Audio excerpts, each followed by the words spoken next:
I am no way associated with the WNBA or any of their sponsors or affiliates. The views and opinions expressed in this video do not express those of the league or any of its sponsors. They are my opinions. Simply put, I'm not getting paid for this shit.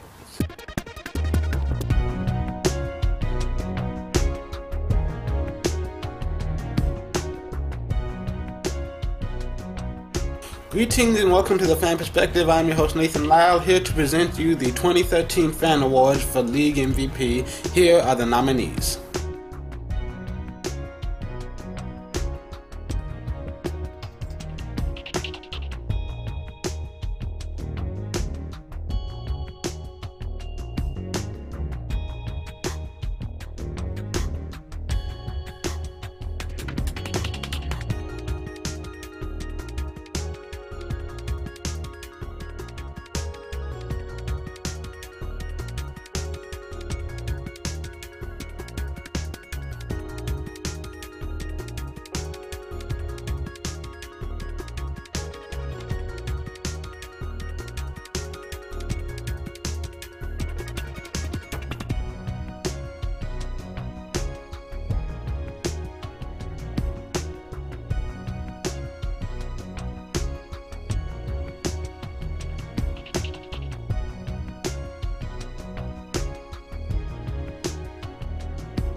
So going over this list, there are a couple of people we're going to eliminate right away. First of all, Elena Delle Donne and Sylvia Fowles, Maya Moore and Lindsay Whalen. Why are we taking them off? Well, all four of them basically for the exact same reason, because multiple people on the same team being nominated for MVP makes it a little bit harder to choose you, because MVP award should be that one person that without them on this roster, you would not be in the playoffs. And Elena Delle Donne and Sylvia Fowles, that 1-2 punch between them, I mean, you take any one of them, it changes this team, but I still think they could at least fight to get into the 4th seed. If you take both of them out, then yes, they're definitely not in the playoffs, but it's hard to choose any one of them against the other. Part of it is that combination of the two of them. And the same thing applies to Lindsay and Maya, because, Maya, while she is flirting with triple doubles on multiple nights, she's definitely someone who a few years from now she will be in full command. Lindsay Whalen, she's been the one guiding this team. She's one of the league leaders in assists, and when the other people go down with injuries, she easily steps up. The numbers don't always reflect the contribution that she makes to the team, and like I said, with either of them out with an injury, this team still makes the playoffs. Both of them out, I don't know. They might have still been able to fight for a 4th seed. They've got a great enough roster. But because you've got these two players both playing like MVP candidates, they end up as the #1 team in the league. So now that we've got them eliminated, let's look at what we've got left. Tina Thompson, Tamika Catchings, Candace Parker, Diana Taurasi, and Angel McCoughtry. Right off the bat, I have to take Candace Parker off of this list. Why? Because, yes, obviously she is the key to LA and their success, but there's a lot of talent on that roster. I think half of their players were first overall draft picks, and right now they are stepping up. Those women, they're stepping up to the plate. They're upping their game. Nneka Ogwumike, she's been getting lots of double-doubles. She's made plays on both ends of the floor. She's made game-winning shots. She's had game-winning blocks. These other players are stepping up their presence, and even on days where Parker wasn't playing at her best, or even when she was injured, you'll see these other players stepping up. And I just feel like they're not giving enough credit to the individual members on this team. Yes, Parker, she does put up MVP numbers on a regular basis. She is amazing. She deserves recognition, but so does everyone else on the roster. And I think of all the people on this list, she's got the most help. And that's part of the reason why I'm taking her off. Not that she's not an amazing player, because she's one of the best in the league. I just feel like this year, she hasn't done as much for her team as the other players that are being nominated. Then when you also look at this, Tina Thompson, Angel McCoughtry, Tamika Catchings, I think I had to place them slightly above Diana, just because, yes, Diana's done amazing, and it's obvious that her team would not win without her. Just look at the record when she hasn't been in action, either because of injuries or suspension. Completely different team, a lot more losses. You don't see the other players stepping up around her. Griner, she's had a few big days. Her impact's been felt on the defensive end more than anything. You got Dewana Bonner, who'll step up to the plate from time to time. But yes, there's no question in my mind Diana Taurasi is an MVP. The only reason she's not getting it this year is because I feel like these other three, because the Fever, the Dream, they've had a lot more to overcome. There's just been so many injuries to both of those rosters. That's the main reason that these three are being put on that higher plane.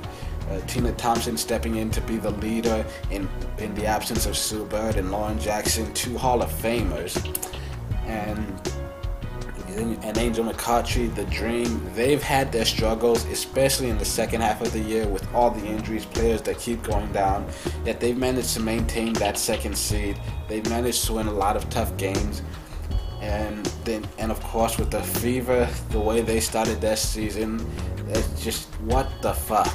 I don't even know how to justify that. Just a lot of bad luck for them. So many of their players getting injured.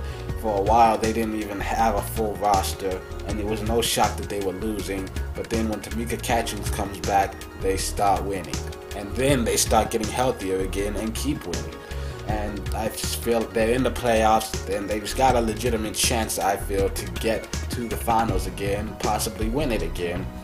And they wouldn't even be in this position if not for Tamika Catchings stepping up her game, playing hard on both sides of the ball. So between these three, who do I choose? It's really, this is really hard to choose. It's basically impossible. I don't think you can go wrong with any of them. Tina Thompson, she's bought into the system. She's been a great leader for this group, both on and off the court. 38 years old, still playing like she's 28. She's still leading the team in half the categories, double-doubles on a regular basis. And they've beaten a lot of playoff-bound teams. Angel McCoughtry, she's impressed me with the level of maturity she's shown. She's stepped up in ways I never imagined. She's definitely improved in her attitude overall, both on and off the court. She's made her teammates better.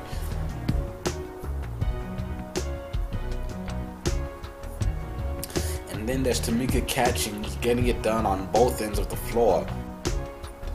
And the Fever, despite being decimated by so many injuries to so many key players, they have never been out of the conversation, not fully. I mean, yeah, those first couple of weeks were a little scary. You started to think, wow, what? But after that, they picked up by where they left off, and since then, they have been legitimate candidates for that championship. Honestly, no, it's not hard for me to choose. It's fucking impossible. I feel like all three of them deserve it, but I think it's also bitching out on my part to give them co-MVP.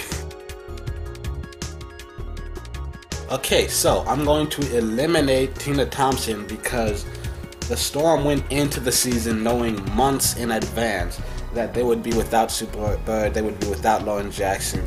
And throughout the entirety of the season, not much changed within the organization. Yes, they struggled without their superstars, but I think they had that plan going in, and they didn't quite have to deal with that same adversity. And even so, their season wasn't too impressive. I mean, yes, it was definitely a little bit shocking to see them in the playoffs, but when you see the caliber of their head coach, a leader like Thompson. That's more saying something about us. We shouldn't have, we shouldn't have counted them out so early. And so disappointing as it is to say this, I think we'll put Tina Thompson a little lower just because they haven't had as much adversity to deal with. If you look at the records, Indiana is under 500 going into the playoffs, where Atlanta is right at 500, neither of which is very impressive. But Atlanta currently finishing the season on a 4-game losing streak. And if you think about the season as a whole in its entirety, Atlanta started 10-1, and since then they've struggled so greatly. Like, they started 10-1, they finished 17-17, meaning that after those first few weeks of the season, after that first month, they just dropped off completely, finishing 7-16 over the final course of the year. Whereas Indiana, after winning that first game, they lost 7 straight, and struggling through injuries. Since then, they've bounced back in a big way, and despite a tough schedule, they still managed to fight their way into the playoffs. So after a lot of deliberation, and after very thoroughly considering all the options, I have decided that the winner of the 2013 Fan Awards for the WNBA's League MVP cannot go to anyone other than the great Tamika Catchings, future Hall of Famer in her 14th year, having another terrific season despite all of the injuries around her, the loss of so many stars. Katie Douglas played 3 games this season. A consummate professional, one of the best to ever step foot on a court. So much respect and admiration. Good luck to the Fever in the finals. And always remember, this is nothing official. This is just my opinion, my personal opinion, who I feel deserves it. Sorry, Mika, I ain't got a trophy for you.